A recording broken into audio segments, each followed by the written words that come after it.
Currently I'm a little sick and I'm going to be recording this video in different parts, so my voice may or may not sound a little different when we get to other parts of the video. But the title of this video might be a little confusing, but it really is just comparing how each queen that has been on All Stars did on her original season and how she did on All Stars. Due to the fact that this means that we have to go over 40 queens, this video is going to be a little longer, a lot of information will be coming your way, so I'll try my best to explain everything. Firstly, regular seasons of Drag Race and All-Star seasons have different formats, and even the All-Star seasons have different formats between each other, so we have to introduce a couple of different scoring systems. This is the scoring system for the regular seasons, and when we get to Season 9 and Season 10 contestants, we'll have to mention another thing, but all in good time. All Stars 1 has basically the exact same scoring system, All Stars 2 and All Stars 3 are the same, while All Stars 4 is different from the previous 3. Next up, because we cannot compare their overall scores due to different formats and different number of episodes, we also cannot compare their PPE or their points per episode scores because, and again, the formats are different. So we have to turn to percentages. That is, calculating what percentage of points each queen has earned out of the maximum they could have earned on their seasons. And then we will compare the two percentages. Now, I was unsure if we should be looking at the maximum score with all the episodes or the maximum score by the amount of episodes a queen could have earned, but I went for the former, because it's just a little fairer. If my description of this was a little confusing, we will do this on a test subject. The winner of All Stars 1, Chad Michaels. So first we'll go through her track record on Season 4. The max value on the graph is the max amount of points you could earn on the season. Instead of going through this episode by episode on regular seasons, I will just show the graph and then move on to the next step. As you can see, Chad earned 40 points. Season 4 had 11 episodes and 11 mini challenges, albeit one of them, the polygraph mini challenge, was just done as a joke and didn't have a winner, so we're not going to count it. Thus, the maximum amount of points one could earn on Season 4 was 65. And thus, Chad earned 61.5% of the points she could have earned on Season 4. With Season 1 of All Stars, the maximum score a queen could earn was 29. With 5 competitive episodes and 4 mini challenges, just remember the final episode doesn't count, except again for Season 9 and Season 10, but again, we'll get to that when we get to that. In order for Chad to beat her Season 4 score, she has to earn more than 61.5% of the aforementioned 29 points, so 18 points or more. Let's see if she does it. In Episode 1, she was in the bottom 2, in Episode 2 she was high, while for the next 3 episodes, she and Chanel won the main challenges. So as you can see, Chad did better on All Stars 1 than on Season 4, and so the first point goes to All Stars 1. Chanel, Chad's partner in the season, has the same score on All Stars 1 as Chad. She earned 20 points out of the possible 29, so that's almost 69%, which means that in order for regular seasons to even the score, Chanel has to have earned 24 points or more out of the possible 34 on Season 1. So let's see if she did. Chanel's time on Season 1, as you may or may not recall, was not the best. She was safe, then high, then in the bottom 2, then low, then high, and finally eliminated. She barely went over the half mark of the amount of points that she had to earn, and thus we deduce that Chanel did much better on All Stars 1 than on Season 1, giving the All Star seasons another point. Now let's move on to the rest of the cast. With some of the girls, it's pretty obvious which season they were better on. For example, Pandora and Mimi by default did better on their regular seasons than on All Stars 1, evening the score out, while someone like Nina Flowers, who was eliminated in the second episode of All Stars 1, but had the best score on her regular season and overall has the second best PPE score of all regular seasons, only after Bianca, also obviously was better on her regular season, making the score 3-2 now. Interestingly enough, Tammy's track records on Season 1 and All Stars 1 are exactly the same. She was safe in the first episode and then eliminated in the second. So both times her score is 3. However, due to the fact that the maximum amount of points she could have earned on Season 1 was 34 while on All Stars 1 was 29, technically she did better on All Stars 1, yet again evening out the score. Next one that's pretty obvious is Manila. Given that she was eliminated in the third episode of All Stars 1 and had the highest overall score on Season 3, it's pretty clear that she did better on Season 3 than on All Stars 1. It's the same with Latrice, though she did much worse on Season 4 than Manila did on Season 3, but we will more thoroughly go into their track records when we get to All Stars 4. Let's do Yara and Alexis now. On season 3, Yara earned 39 points out of the possible 72, so that's 54.2%. So in order for her to beat her season 3 score, she had to have earned 16 points or more. So, on All Stars 1, Team Yara Alexis were low in the first episode, then they won in the second episode, third episode is when they were low with a mini challenge win, and the final episode they were in, they just won the mini challenge. So, as you can see, Yara did better on season 3. With Alexis having the same score, in order for her to beat her All Stars 1 score, where she earned 37.9% of the possible points she could have earned, her season 3 score has to be 28 or, of course, larger than 28. She surpasses this score by episode 9, or rather the 8th competitive episode of the season, because remember season 3 had that episode 1 casting special, with her final score being 37. So yes, Alexis also did better on her original season than on her All-Star season. And finally, Juju and Raven. Firstly,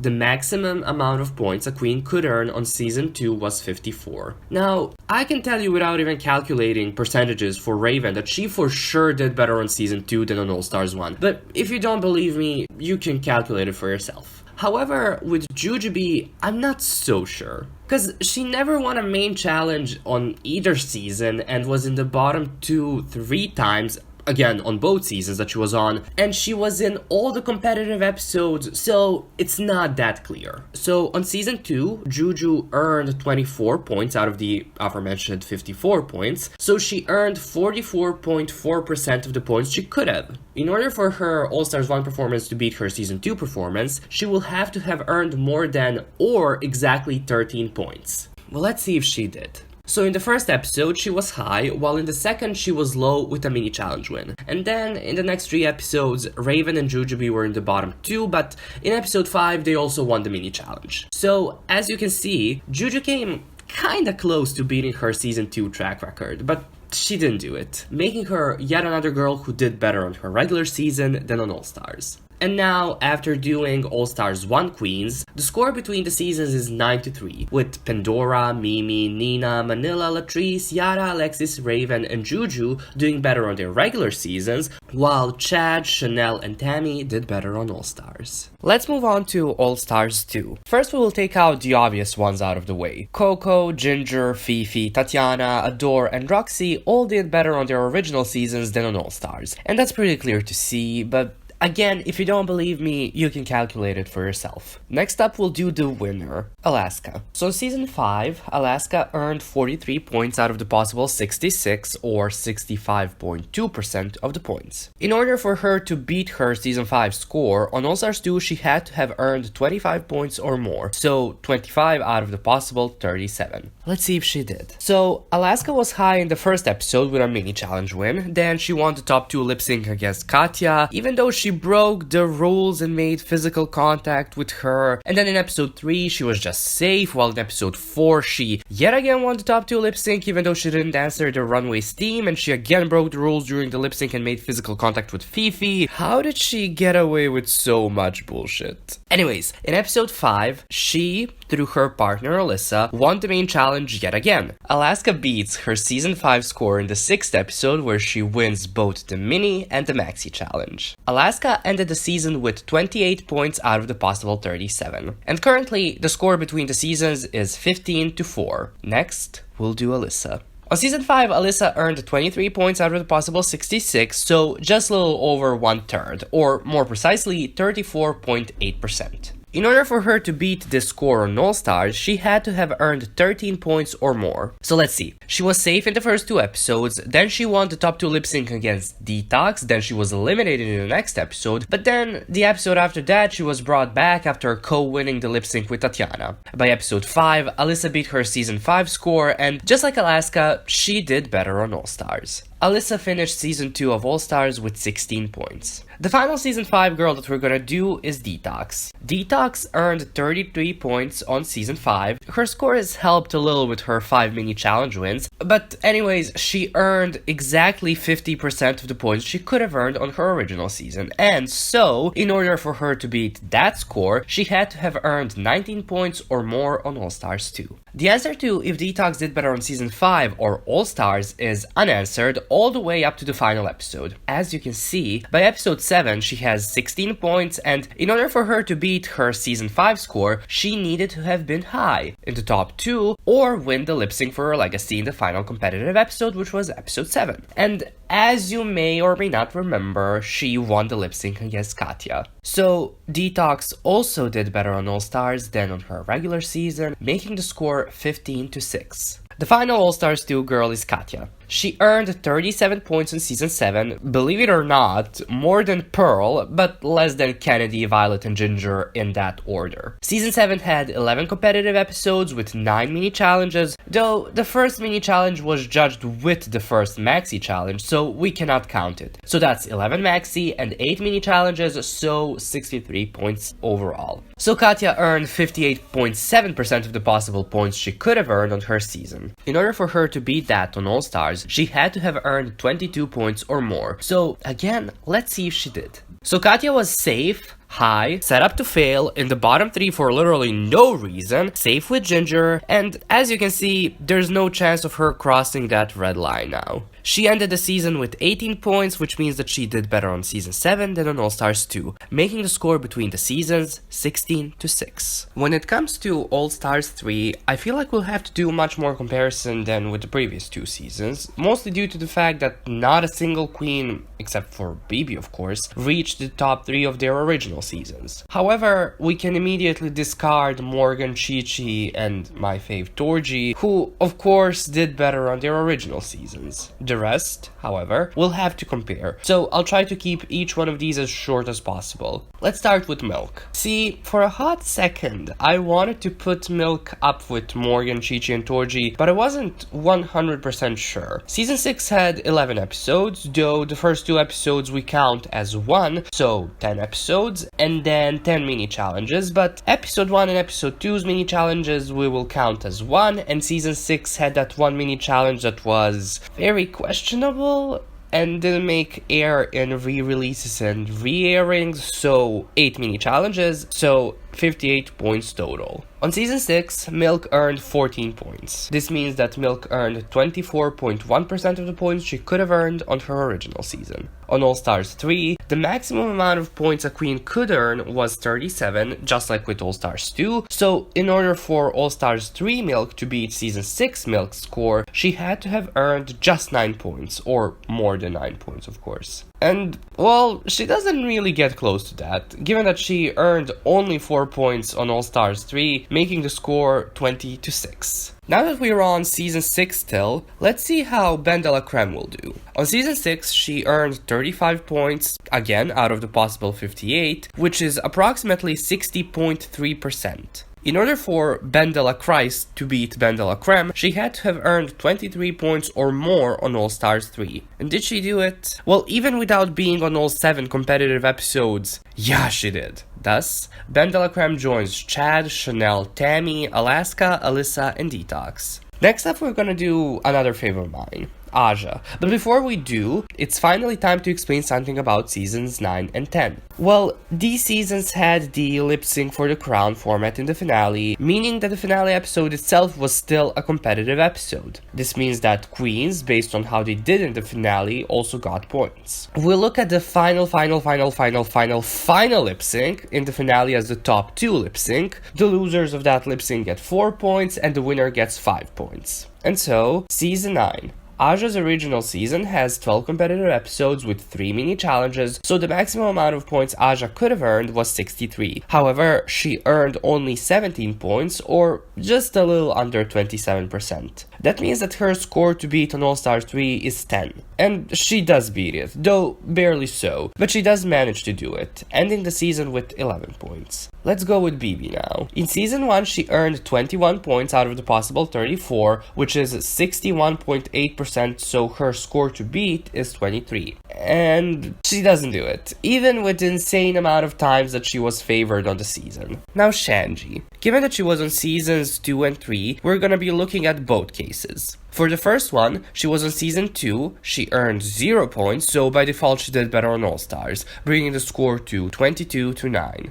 And when it comes to season 3, Shangela earned 28 points out of the possible 72, or approximately 38.9%. So, in order for her to have done better on All Stars 3 than on both of her regular seasons, on All Stars she had to have earned 15 points or more. And she did do it, and she earned quite a lot more than the 15 that she needed here, as you can see. So that's another point for All Star seasons, bringing the score to 22-10. I mean, we know that the regular seasons have won, but let's see by how much. Kennedy, the runner-up of All Stars 3, I can tell you immediately did better on season 7, but I wanted to show you just how much better. So, this is her track record on season 7, 39 points out of the possible 63, so approximately 61.9%. She has to have more than or exactly 23 points to beat her season 7 score, and yeah, she doesn't even get close to it. Point for regular seasons. And the winner of this All Stars, Trixie, on her original season did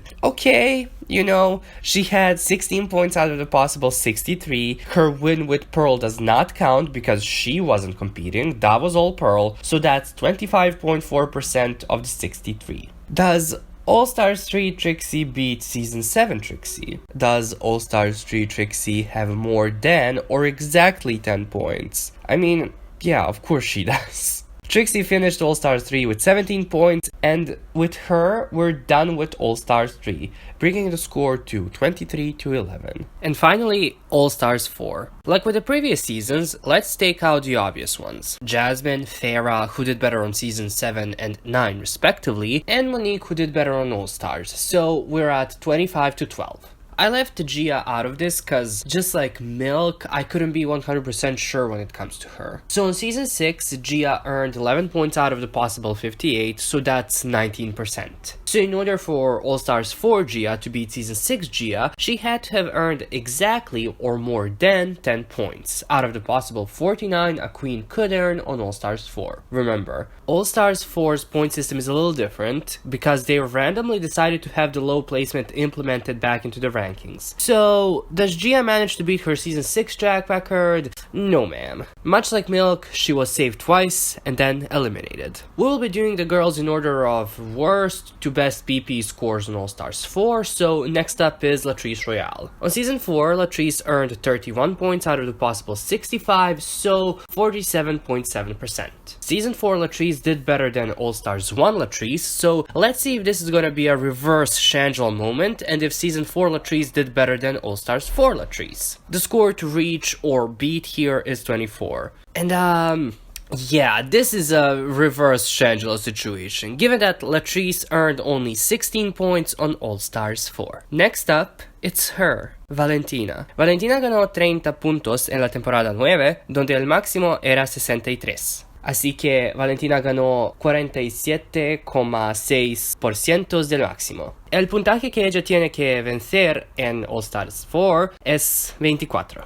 Y pues, ella no lo hace, dado que ganó solo 14 puntos en All Stars 4. Next up we have Naomi Smalls. On season 8, she earned 27 legs out of the possible 46 legs, or about 58.7 per legs. In order for all legs 4 to beat season 8 legs, Lex has to have earned exactly 28 legs or more legs than that. Sadly, Legs isn't able to do this, being just 4 legs short by the end of the 8 competitive leg. And now we get to the first winner of All Stars, in Monet Exchange. On season 10, Monet's PP score was 3, which I always love bringing up because that's such a perfect neither here nor there score, perfectly describing Monet on season 10. So she earned 30 points out of the possible 71, or 42.2%. Now in order for Monet to beat her previous track record, she has to have earned 21 points or more. She does it right before the final competitive episode, ending the season with 26 points. Well done, Monet. But Monique still did better on All Stars 4.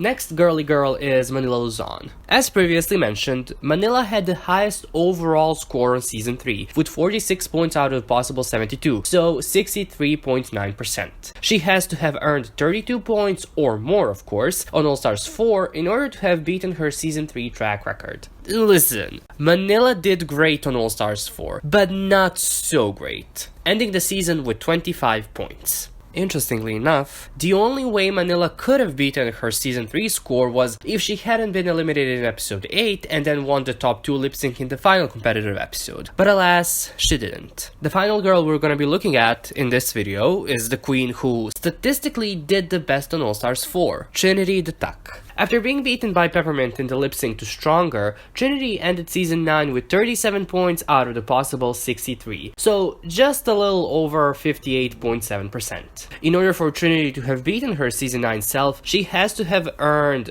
only 29 points or more. And I say only somewhat ironically, given that Trinity didn't beat the score till the final competitive episode of All Stars 4, ending the season with 33 points. So the final score between the seasons is 30-14, which means that the queens as a whole do better on their regular seasons than on All Star seasons. Have you noticed somewhat of a rule for pretty much every single season of All Stars? 3 queens only out of each cast did better on All Stars, with the only exception being All Star 3 with 4 queens and the fact that Shangela competed on 2 regular seasons. Of course, if you put well-placing queens together on a season, most of them won't live up to their previous glory, so this is pretty understandable. But All Stars is kind of made with this idea that queens will come back and show how much they've evolved and bettered themselves, and while that's usually the case, it doesn't always translate to the competition. So the queens that did All Stars right, I guess you could say that, are Chad Michaels, Chanel, Tammy Brown, Alaska Thunderfuck 5000, if she still goes by the full name, I don't know, Alyssa Edwards, Detox, Aja, Ben de la Creme, Shangela, Trixie Mattel, Monet Exchange, Monique Hart, and Trinity the Tuck.